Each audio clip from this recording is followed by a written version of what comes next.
Well, birds aren't the only animals making meals out of backyard bird feeders. News 3's Phil Levin has the story of a residential bear sighting and why it might be a sight folks should get used to.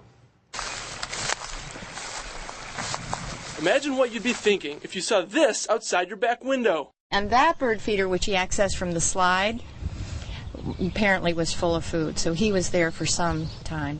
Ann Kruger has only lived in Waunakee for a year, but she's no longer Savannah Village's newest neighbor. The juvenile black bear has been around since Friday, and Kruger's community isn't taking any chances. I didn't see any children this morning, so that was another indication to me that people were pretty aware that there has been a bear sighting here and that the bear was still in the neighborhood. And what you see is an animal that UW bear expert Tim Van Deelen tracks bear movements across the state, but he also lives in Waunakee. The bear in Waunakee was about 120, 150 pounds. That's a yearling bear. I saw it.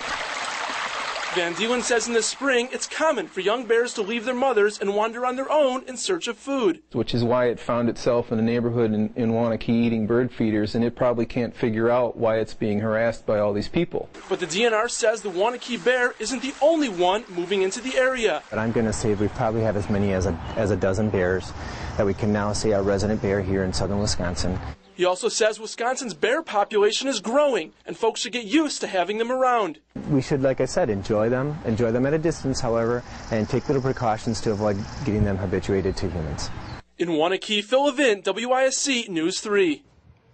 The DNR also tells us tonight the state's growing bear population, more than 30,000 animals, caused them to grant more bear hunting permits this year. They also say they've seen an increase in what they call resident bears, or bears that have made permanent homes near humans.